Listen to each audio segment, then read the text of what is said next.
आज यहाँ पर UIRC के प्रेसिडेंट जनाब शफी भाई के बहन जनाब रसूल साहब के अहलिया मोहतरमा अहमदाबाद जी तकरीर करेंगे।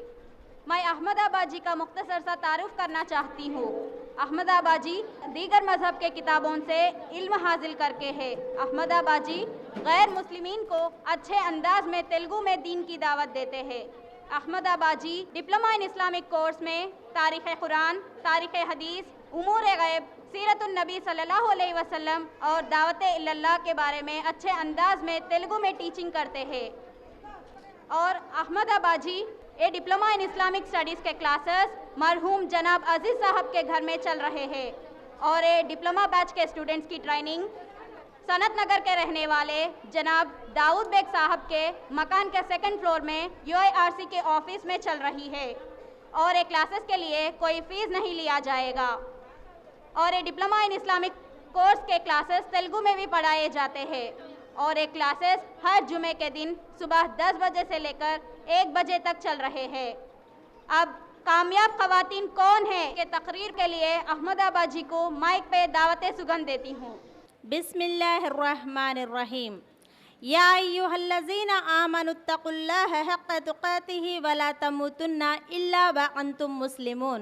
रब्बिश्रह ली सदरी वयस्सिर ली अमरी वहलुल उक़दतम मिन लिसानी यफ़क़हू क़ौली। तमाम तारीफ़ उस रब्बुल आलमीन के लिए हैं जिसकी तारीफ में कायनात का जर्रा जर्रा डूबा हुआ है। बेहदो हिसाब अल्लाह के तमाम अंबिया कराम पर, बिलखुसूस आखिरी नबी मोहम्मद सल्लल्लाहु अलैहि वसल्लम पर, जिन्होंने अल्लाह के हुक्म से गुमराही जहालत में डूबी इंसानों को इल्म की रोशनी से रोशन कर दिया। मोहतरम सदर जलसा, मेरे अजीज तलबात, प्यारे मेरे माँ और बहनों, आप तमाम लोगों को मेरी तरफ से अस्सलामु अलैकुम व रहमतुल्लाहि व बरकातुहू। इस सलाम का मतलब यह है कि अल्लाह सुब्हानहू व तआला की तरफ से आप तमाम लोगों पर सलामतें, रहमतें, बरकतें नाजिल हो, आमीन। मेरी आज की तकरीर ये है कि कामयाब ख़वातीन कौन हैं। आज हर इंसान, हर खातून कामयाब होना चाहती हैं। आखिर कामयाब कौन सी कामयाबी है? किसको कामयाब कहा जाता है? कोई कहती है माल कमाना कामयाबी है, कोई कहती है नाम कमाना कामयाबी है, कोई कहती है अच्छा जॉब कमाना कामयाबी है। आखिर कामयाबी क्या है? कामयाबी दो किस्म की कामयाबी है, एक दुनिया की कामयाबी, दूसरी आखिरत की कामयाबी। आज हमारी फिक्र कौन सी कामयाबी के बारे में है? आज हमारी सोच, फिक्र, मेहनतें, कोशिशें पूरी की पूरी दुनिया की कामयाबी के बारे में है। हमारा फिक्र किसी भी तरह अच्छा नाम कमाएं, अच्छा जॉब कमाएं, अच्छा पैसा कमाएं, अच्छी जगह खूबसूरत नाम वाला पैसे वाला शौहर मिल जाए और बेहतरीन घर कमाएं, बैंक बैलेंस अच्छा हो, अच्छा खाए, अच्छा पहने और इस तरीके के ख्वाहिशों के पीछे हमारी ज़िंदगी लगा दे रहे हैं और ज़िंदगी का सारा वक्त टीवी सीरियल्स देखने में, शॉपिंग में, डिज़ाइन वर्क्स करने में, घर का काम ख़त्म करके दुनिया की बातें करने में वक्त ज़ाया कर देते हैं। घर सजाने में, वेराइटी वेराइटी डिशेस बनाने में, सजने संवरने में, बच्चों को स्कूल भेजने और लाने में हमारी तमाम जिस्मानी क़ुव्वत और ज़हनी क़ुव्वत इसी दुनियाई काम में रह जाती हैं। तो आखिरत की कामयाबी के लिए हम क्या कर रहे हैं? कामयाबी तो दो किस्म की कामयाबी है। इन दोनों किस्म की कामयाबियों में से हमको कौन सी कामयाबी चाहिए? कोई कहती है सिर्फ दुनिया की कामयाबी चाहिए, तो वो गलत है। कोई कहती है आखिरत की कामयाबी चाहिए, तो वो भी गलत है। अल्लाह सुब्हानहू व तआला फरमाते हैं सूरह बकरा सूरह नंबर 2 आयत नंबर 201 में ये फरमाते हैं, रब्बना आतिना फिद दुनिया हसनतम व फिल आखिरति हसनतम व क़िना अज़ाबन्नार। ऐ हमारे परवरदिगार, तू हमें दुनिया और आखिरत में भलाई अता कर और हमें अज़ाब जहन्नुम से बचा ले। अल्लाह सुब्हानहू व तआला इस आयत में हमें कामयाबी की दुआ करना सिखाया है। इस आयत के अंदर दुनिया की कामयाबी का जिक्र है और आखिरत की कामयाबी का भी जिक्र है। हमें दोनों कामयाबी चाहिए। अब सवाल ये पैदा होता है कि इन दोनों कामयाबियों में से हमें कौन सी कामयाबी की फिक्र ज़्यादा करें, आखिरत की कामयाबी की या दुनिया की कामयाबी की? कौन सी कामयाबी की फिक्र ज़्यादा करें?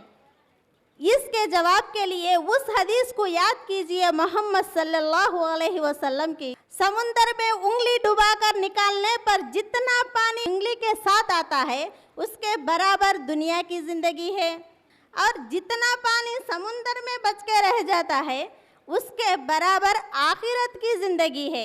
ऐ मेरी माँ और बहनों, ये दुनिया की जिंदगी 40, 50, 60 साल की जिंदगी है। ये जिंदगी तो ख़त्म हो जाने वाली है। आखिरत की ज़िंदगी तो हमेशा हमेशा के लिए रहने वाली है और कभी ख़त्म ना होने वाली ज़िंदगी है। आज हम इस आखिरत की ज़िंदगी के लिए कितनी कोशिशें कर रहे हैं, इस बात के बारे में ऐ मेरी माँ और बहनों अभी इसी वक्त सोचने की ज़रूरत है। हम आखिरत की कामयाबी की फ़िक्र दुनियाई कामयाबी की फ़िक्र से हज़ारों लाखों गुना ज़्यादा करना चाहिए। हम कितनी फ़िक्र कर रहे हैं आखिरत की ज़िंदगी को छोड़कर, एक बूंद के बराबर की इस दुनिया की ज़िंदगी के लिए हमारा तमाम ज़िंदगी खर्च कर दे रहे हैं। अल्लाह सुब्हानहू व तआला सूरह हदीद सूरा नंबर 57 आयत नंबर 20 में ये फरमाते हैं, वमल हयाती दुनिया इल्ला मताउल गुरूर। दरअसल इस दुनिया की ज़िंदगी धोखे का सामान है। ऐ मेरी माँ और बहनों, दुनिया में कोई चीज़ हमारे वफ़ात के बाद हमारे साथ नहीं आती। अल्लाह के रसूल सल्लल्लाहु अलैहि वसल्लम ने फरमाया, एक इंसान के साथ 3 दोस्त रहते हैं। पहला दोस्त इंसान को मौत होते ही छोड़ के चले जाता है। पहला दोस्त कौन है? वो पहला दोस्त ये है कि इंसान का कमाया हुआ पैसा, सोना, चांदी, घर, सर्टिफिकेट्स वगैरह वगैरह। एक इंसान अपनी ख्वाहिश से करोड़ रुपए खर्च करके एक उम्दा घर बनाता है और उसके बाद उसकी वफात हो जाती है तो उसको कहाँ लिटाते हैं? अंदर एसी रूम में या घर के बाहर? कहाँ लिटाते हैं? बाहर ही लिटाएंगे ना। उसका घर, उसका पहला दोस्त तो दूर हो गया। अगर वो खातून अंगूठी पहन के है तो उसके माँ बहन लोग क्या करते हैं? अंगूठी को रखते हैं कि निकाल देते हैं? क्या करते हैं? निकाल देते हैं ना। देखिए मेरी माँ और बहनों, इंसान की वफात होते ही पहला दोस्त इंसान से दूर हो जाता है, लेकिन दूसरा दोस्त इंसान को वफात होते ही छोड़ के नहीं जाता। इंसान के साथ जब तक साथ रहता है, उसको खबर में दफनाने के बाद उसको छोड़ के चले जाता है। वो दूसरा दोस्त कौन है? वो दूसरा दोस्त ये है कि उसके रिश्तेदार, उसके अड़ोस पड़ोस। मगर तीसरा दोस्त उसको छोड़ के नहीं जाता, उसके साथ खबर में रहता है। ये कौन है? ये तीसरा दोस्त कौन है? ये तीसरा दोस्त ये है कि इंसान के कमाए हुए नेक अमाल और बुरे अमाल, जिससे इंसान की पूरी जिंदगी लगा दिया है, जिसके लिए ऐ मेरी माँ और बहनों, वो पैसा, वो शहरत, वो नाम, वो घर, वो बंगले, वो सर्टिफिकेट्स तमाम के तमाम हमारे वफात के बाद साथ नहीं आती। साथ आती है तो आखिरत की कामयाबी की फिक्र से किए हुए नेक सालिहा अमल ही हमारे साथ आते हैं। एक नेक सालिहा अमल क्या है? ये सवाल हम किसी से करते हैं, आमतौर पर यह जवाब दिया जाता है, नमाज पढ़ना, रोज़ा रखना, हज करना, फी सबीलिल्लाह करना, अच्छे अखलाक के साथ बात करना। लेकिन ऐ मेरी माँ और बहनों, हम खवातीन को इसके डिटेल्स में जाने की फुर्सत ही नहीं। अल्लाह सुब्हानहू व तआला फरमाता है, वआतु कुल्लु ज़ी हक़्क़िन हक़्क़ा।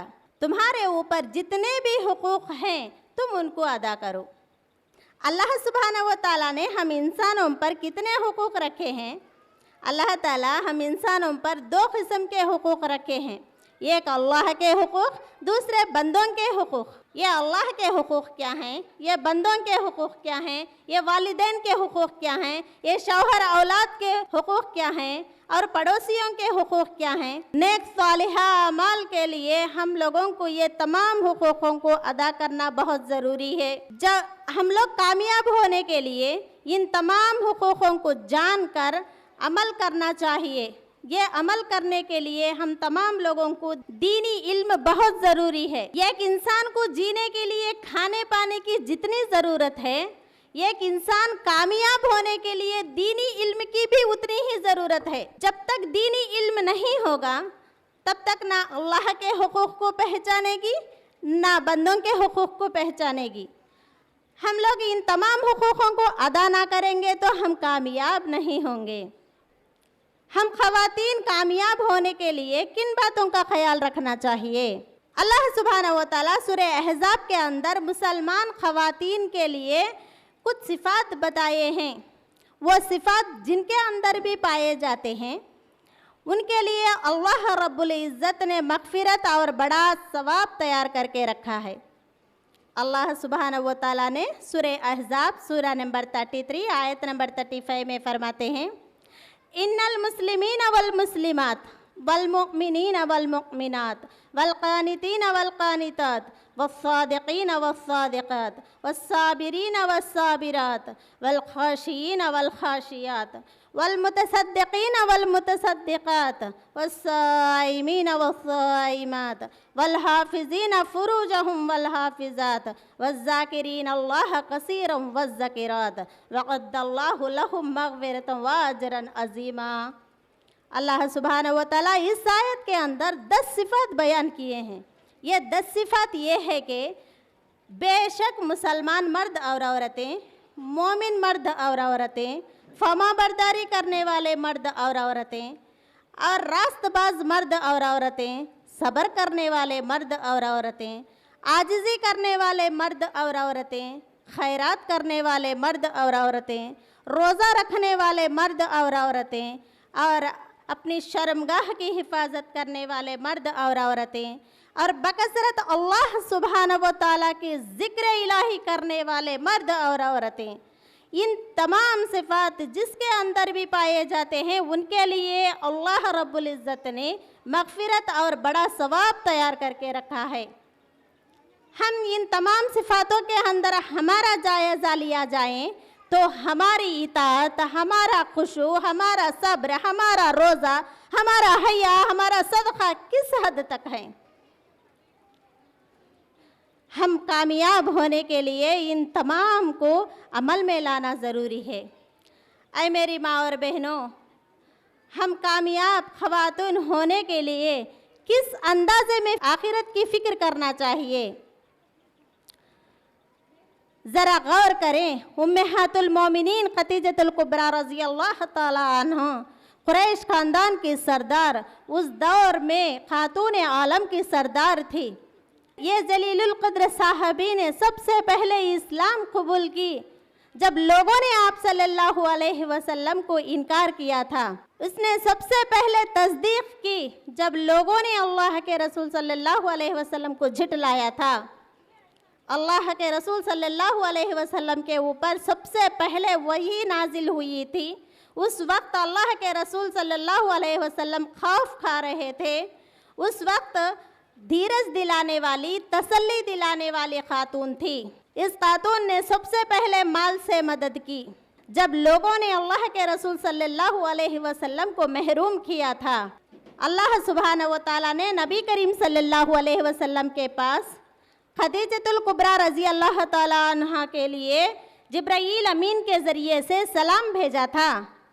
उनके लिए जन्नत में हीरे जवाहरात की महल की बशारत दी थी। अल्हम्दुलिल्लाह, ये है कामयाब औरत। और ये बशारत देने के बाद आखिरत की फ़िक्र के साथ हज़रत खदीजतुल कुबरा रज़ी अल्लाह ताला अन्हा अपनी तमाम ज़िंदगी, अपना तमाम माल इक़ामत दीन के लिए लगा दी।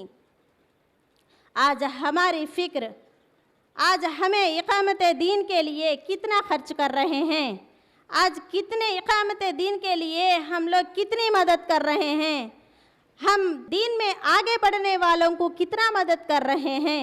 ऐ मेरी माँ और बहनों, हम कामयाब होने के लिए ये तमाम काम करना बहुत ज़रूरी है, वरना हम कामयाबी हासिल नहीं होगी। फिर ज़रा गौर करें आसिया रज़ी अल्लाह ताला अन्हा के बारे में। यह फ़िरौन की बीवी थी, यह महलों में ज़िंदगी गुजारने वाली थी और दुनिया के एतबार से इसको कोई कमी नहीं थी, सब कुछ था इसके पास। आसिया रज़ी अल्लाह ताला अन्हा जब इस्लाम कबूल की तो उस वक्त फ़िरौन ने उसको बहुत सताया, फिर भी उसने दीन से ना हटी और फ़िरौन ने उसकी बीवी आसिया रज़ी अल्लाह ताला अन्हा के दोनों हाथों में दोनों मेख और दोनों पैरों में दोनों मेख, चारों मेखें गाड़ दी थी। ऐ मेरी माँ और बहनों, हम चलते वक्त ज़रा सा कांटा चुभ जाते हैं तो हम बर्दाश्त नहीं कर सकते। ऐ मेरी माँ और बहनों, हम हाथ में सुई चुभ जाती है तो हम बर्दाश्त नहीं कर सकते। दोनों हाथों दोनों पैरों में 4 मेखें गाड़ने के बावजूद भी आसिया रज़ी अल्लाह ताला अन्हु के ज़ुबान से नाफरमानी की बातें ना निकली तो सिर्फ अल्लाह सुब्हानहू व तआला के नाम निकला। पुकारी तो सिर्फ अल्लाह सुब्हानहू व तआला को पुकारी और ये कहा, ऐ अल्लाह मुझे जन्नत में एक घर दे, ऐ अल्लाह मुझे इस फ़िरौन के जुल्म से बचा ले। अल्हम्दुलिल्लाह, आसिया रज़ी अल्लाह ताला अन्हा को दुनिया की कोई चीज़ की कोई शौक़ नहीं था, शौक़ था तो जन्नत के घर का शौक़। ऐ मेरी माँ और बहनों, उसकी दुआ अल्लाह सुब्हानहू व तआला ने सुन ली और उन्हें जन्नत में एक घर की बशारत दे दी।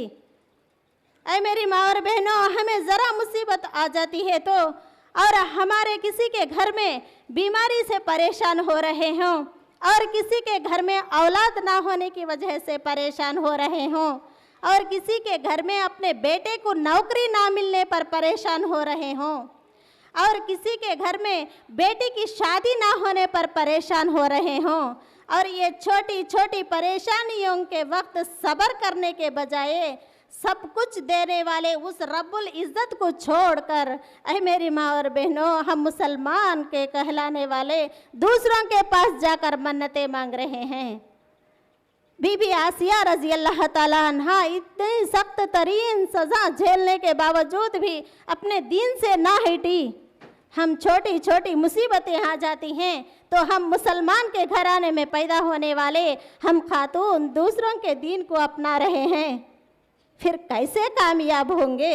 ऐ मेरी माँ और बहनों, हम सब्र के साथ, हम आखिरत की फ़िक्र के साथ ज़िंदगी बसर करेंगे तो इंशाअल्लाह हम कामयाब होंगे। सब्र किस अंदाज़े में करना चाहिए। यह खातून को दौरा पड़ता था, दौरे के वक्त उसके सतर से कपड़ा हिट जाता था और उसने अल्लाह के रसूल सल्लल्लाहु अलैहि वसल्लम के पास आकर दुआ की दरख्वास्त की। उस वक्त अल्लाह के रसूल सल्लल्लाहु अलैहि वसल्लम ने कहा, तुम इस बीमारी पर सब्र करो तो बेहतर है। उस खातून ने कहा, ऐ अल्लाह के रसूल सल्लल्लाहु अलैहि वसल्लम, मैं इस बीमारी पर सब्र कर लूँगी, लेकिन उस बीमारी के वक्त मेरे सतर से कपड़ा ना हिटे, इसके लिए आप दुआ कीजिए। अल्हम्दुलिल्लाह, इस खातून के बारे में इब्ने अब्बास रज़ी अल्लाह ताला अन्हु ये कहते हैं, मैं तुमको जन्नती औरत बताऊं, ये बीमारी पर सब्र किया, ये दुआ करने से ठीक हो जाती थी लेकिन सब्र करना पसंद कर लिया और ये बीमारी के वक्त भी आखिरत की फ़िक्र रखने वाली ये खातून अपने सतर से कपड़ा हिटना पसंद नहीं किया। ये है आखिरत की फ़िक्र रखने वाली खातून। ऐ मेरी माँ और बहनों, हम तंदुरुस्त रहने के बावजूद भी हमारे सतरों को छुपाने की फ़िक्र ही नहीं, हम सतरों को छुपाते नहीं, दिखाते हुए फिरने का शौक़ रखते हैं तो कामयाबी कैसे हासिल होगी। ऐ मेरी माँ और बहनों, हम मुसलमान कहलाने वाले छोटी छोटी बीमारियों से, सर दर्द और पेट दर्द आने पर हम बर्दाश्त नहीं कर सकते और ये छोटी बीमारियों पर हम लोगों की ज़ुबानों से नाशुक्री और नाफरमानी के बातें निकलते रहते हैं, तो कैसे कामयाब होंगे। अल्लाह के रसूल सल्लल्लाहु अलैहि वसल्लम ने फरमाया फसाक जहन्नमी है। साहबा अकराम ने कहा, ऐ अल्लाह के रसूल सल्लल्लाहु अलैहि वसल्लम, ये फसाक क्या है? अल्लाह के रसूल सल्लल्लाहु अलैहि वसल्लम ने कहा, ये फसाक औरतें हैं।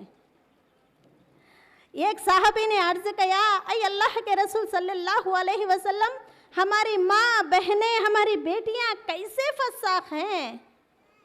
आप सल्लल्लाहु अलैहि वसल्लम ने फरमाया, इन्हें जब नेमतें दी जाती हैं तो शुक्र नहीं करती, जब इन्हें मुसीबतें दी जाती हैं तो ये सब्र नहीं करती। ये शुक्र, ये सब्र से ही जन्नत मिलती है मेरी माँ और बहनों, हमारे ज़ुबानों को कितना कंट्रोल कर रहे हैं और हमारे ज़ुबानों से कितनी शुक्र की अलामतें निकल रहे हैं, ये एक बार गौर करें। और इस अंदाज़े में हम ज़िंदगी बसर करेंगे तो कैसे कामयाबी हासिल होगी? ऐ मेरी माँ और बहनों, सुमैया रज़ी अल्लाह ताला अन्हा इस्लाम कबूल करने के बाद तरह तरह की सख्त तरीन सज़ाएँ दी जा रही थी। सुमैया रज़ी अल्लाह ताला अन्हा और उनके शौहर और उनके बेटे को तपती हुई रेत में सख्त तरीन सज़ाएँ दी जा रही थी। उस वक्त वो मंज़र देखकर अल्लाह के रसूल सल्लल्लाहु अलैहि वसल्लम ने कहा, ऐ आले यासीर, सब्र से काम लो, बिलाशुबा तुम्हारा ठिकाना जन्नत है। सुमैया रज़ी अल्लाह ताला अन्हा को इतनी सख्त तरीन सज़ाएँ देने के बावजूद भी वो ज़ईफ़ औरत ने ये सज़ाओं की वजह से अपने दीन से ना हटा और इस्लाम के दुश्मनों ने सुमैया रज़ी अल्लाह ताला अन्हा को एक पैर को एक ऊंट से बांधा और दूसरे पैर को दूसरे ऊंट से बांधा और दोनों ऊंटों को दोनों तरफ भगा दिए और सुमैया रज़ी अल्लाह ताला अन्हा दोनों टुकड़े हो गई और शहीद हो गई। इन्ना लिल्लाहि व इन्ना इलैहि राजिऊन, और वो जन्नत पा गई। यह है ईमान की अलामतें, यह है खुशू की अलामतें, यह है सब्र की अलामतें। ऐ मेरी माँ और बहनों, हमारे अंदर कितना सब्र है, कितना खुशू के साथ हम जिंदगियां बसर कर रहे हैं। हम मुसलमान कहलाने वाले मुस्लिम का माना भी नहीं समझते। मुसलमान के ऊपर अल्लाह सुब्हानहू व तआला ने कौन सी जिम्मेदारी रखी है ये भी नहीं मालूम, तो कैसे कामयाबी हासिल होगी? ऐ मेरी माँ और बहनों, अबू लहब और उम्मे जमीला दोनों इस्लाम के सख्त तरीन दुश्मन थे और ये इस्लाम को नेस्तो नाबूद कर देना चाहते थे। और इन दोनों की बेटी, इस्लाम के दुश्मनों की बेटी दुर्रा रज़ी अल्लाह ताला अन्हो इस्लाम कबूल की और बहुत मेहनतों के साथ, बहुत मुश्किलों के साथ दुर्रा रज़ी अल्लाह ताला अन्हा आयशा रज़ी अल्लाह ताला अन्हा के पास आकर इल्म दीन हासिल करती थी। क्या करती थी ऐ मेरी माँ और बहनों? इल्म दीन हासिल करती थी। आज हमें थोड़ा सा मुश्किल भी नहीं होता इल्म दीन सीखने के लिए। हमारे मोहल्लों में ही इल्म सीखने की फैसिलिटी अल्लाह सुब्हानहू व तआला ने दे दी है, फिर भी हम इल्म सीखने की शौक़ नहीं रखते, फ़िक़्ही मसाइल को सीखने की फ़िक्र नहीं करते, तो कैसे कामयाबी हासिल होगी? आखिरत आने वाली है, ये दुनिया तो ख़त्म हो जाने वाली है, इसका एहसास तक हमें नहीं, तो कैसे कामयाब हासिल होगी? ऐ मेरी माँ और बहनों, अल्लाह के रसूल सल्लल्लाहु अलैहि वसल्लम ने फरमाया, ऐ औरतों, ज़्यादातर सदक़ा किया करो, क्योंकि मैंने जहन्नम में औरतों को देखा। इसकी वजह यह है कि ये अपनी ज़ुबानों से अपने शौहरों की नाशुक्री करती हैं और अपनी ज़ुबानों से लान तान करती हैं। ये दोनों चीज़ों की वजह से औरतें जहन्नम में जाती हैं। इसका हल क्या है? इसका हल ये है कि ज़्यादा से ज़्यादा सदक़ा खैर खैरात करना है। हज़रत आयशा रज़ी अल्लाह ताला अन्हा, हज़रत अस्मा रज़ी अल्लाह ताला अन्हा ज़्यादा से ज़्यादा सदक़ा खैर खैरात करते थे। ऐ मेरी माँ और बहनों, हम तमाम भी ज़्यादा से ज़्यादा सदक़ा खैर खैरात करने की चाहत रखना चाहिए। ज़रूर सदक़ा खैर खैरात करना चाहिए। ये सदक़ा खैर खैरात से ही हम कामयाब होने वाले हैं। ऐ मेरी माँ और बहनों, ज़ैनब रज़ी अल्लाह ताला अन्हा अल्लाह से ज़्यादा डरने वाली, और इसकी गवाही आयशा रज़ी अल्लाह ताला अन्हा दे रही हैं। ज़ैनब रज़ी अल्लाह ताला अन्हा सबसे ज़्यादा सच बोलने वाली औरत, सबसे ज़्यादा सिलाह रहमी करने वाली खातून थी, और सबसे ज़्यादा सदका खैर खैरात करने वाली खातून थी। इतना सब कुछ करके भी वो कहती हैं कि मेरा क्या हाल होगा। इतना सब कुछ करके भी वो समझती हैं मेरे अमाल बहुत कम हैं। यह है आखिरत की फ़िक्र रखने वाली खातून। यह है अमाल कमाने का जो अमल सालिहा का जो तरीक़ा। ये अलामतें हमारे अंदर है। हम थोड़ी सी इबादत कर लेते हैं तो इत्मीनान पा जाते हैं, और आखिरत की फ़िक्र भी हमें नहीं, तो कैसे कामयाबी हासिल करेंगे। ऐ मेरी माँ और बहनों, उम्मे सुलैम रज़ी अल्लाह ताला अन्हा ये पहली खातून है जिन्होंने महर को इस्लाम करार पाया। यानी अबू तलहा ने उम्मे सुलैम रज़ी अल्लाह ताला अन्हु से कहा, मैं तुमसे शादी करूँगा। उम्मे सुलैम रज़ी अल्लाह ताला अन्हा ने कहा, तुम तो काफिर मर्द है, मैं तो मुसलमान औरत हूँ, मेरे लिए ये जायज़ नहीं कि मैं तुमसे शादी करूँ। हाँ, अगर तुम इस्लाम कबूल कर लो तो यही मेरा हक़ महर होगा।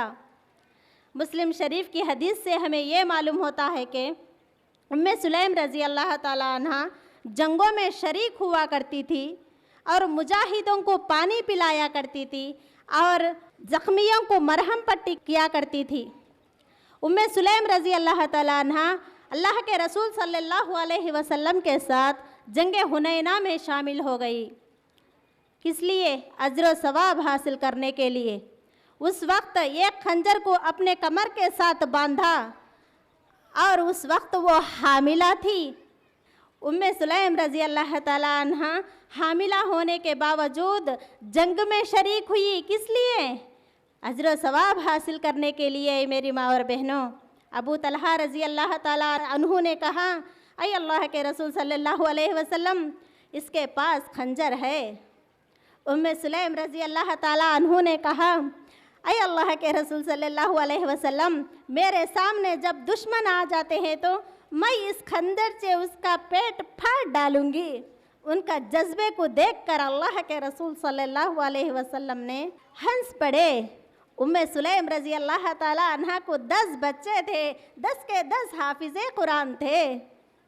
अल्लाह के रसूल सल्लल्लाहु अलैहि वसल्लम ने जन्नत में अबू तलहा की बीवी उम्मे सुलैम को देखा।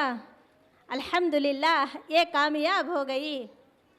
आज हम मुसलमान औरतें हामिला हो जाती हैं तो फ़र्ज़ नमाज़ों को छोड़ देते हैं, फ़र्ज़ रोज़ों को छोड़ देते हैं, उस अजीम तरीन नेमत देने वाले अल्लाह सुब्हानहू व तआला की ज़िक्र इलाही को भूल बैठते हैं, तो कैसे कामयाब होंगे। हम मुसलमान हमारे बच्चों को हाफिज़ कुरान बनाना दूर, कम अज़ कम अल्लाह और रसूल सल्लल्लाहु अलैहि वसल्लम की इताअत नहीं सिखाते, दीन इस्लाम की ज़िंदगी गुजारने का तरीक़ा नहीं सिखाते। हाँ, कहाँ से सिखाएंगे, खुद को ही नहीं मालूम। इसीलिए तो हम मुसलमानों के, बहुत सारे मुसलमानों के घरानों में गैरों के तरीक़े अपनाए जा रहे हैं, और इसीलिए तो बिदअत के तरीक़े अपनाए जा रहे हैं।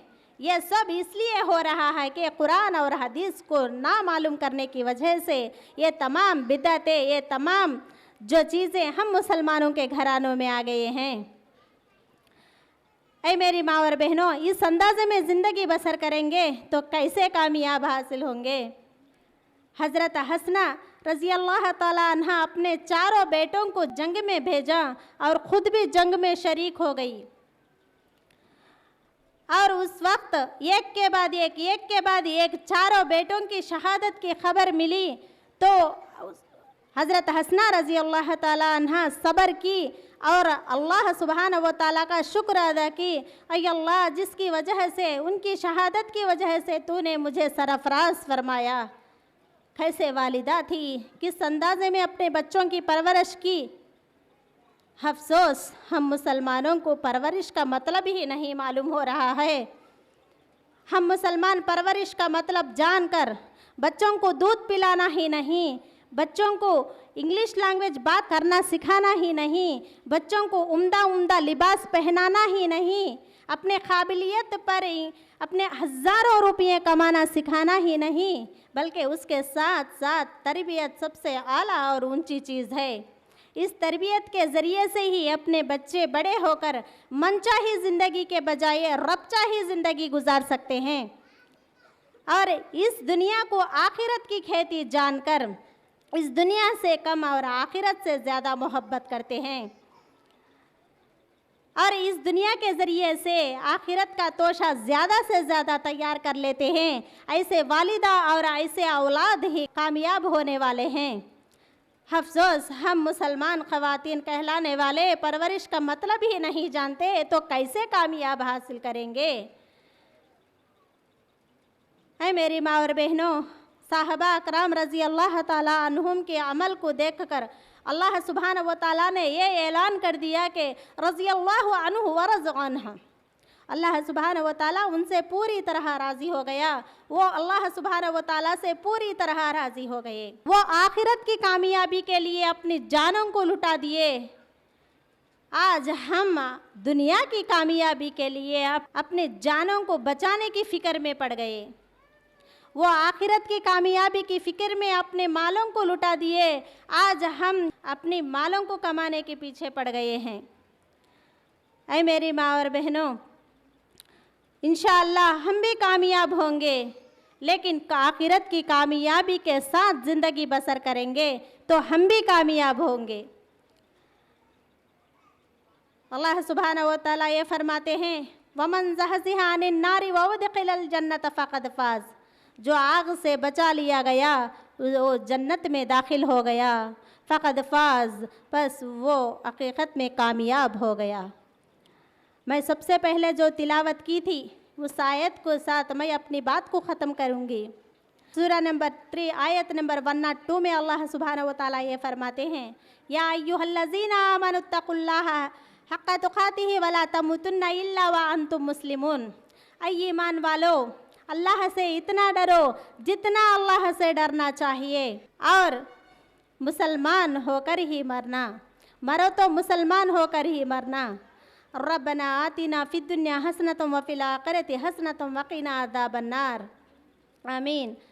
वाखिरुद दावाना अनिल हम्दुलिल्लाहि रब्बिल आलमीन। अस्सलामु अलैकुम व रहमतुल्लाहि व बरकातुहू। जज़ाकल्लाहु खैर। कामयाब ख़वातीन कौन हैं, अहमद आबाजी हमें अच्छे अंदाज में समझाया। अल्लाह तबारक व तआला से मेरी ये दुआ है कि हम तमाम लोगों को दुनिया और आखिरत में कामयाब ख़वातीन बनने की तौफ़ीक नसीब अता फ़रमाए। और अल्लाह से मेरी ये दुआ है कि अहमद आबाजी को दुनिया और आखिरत में बेहतरीन अजर अता फ़रमाए। आमीन।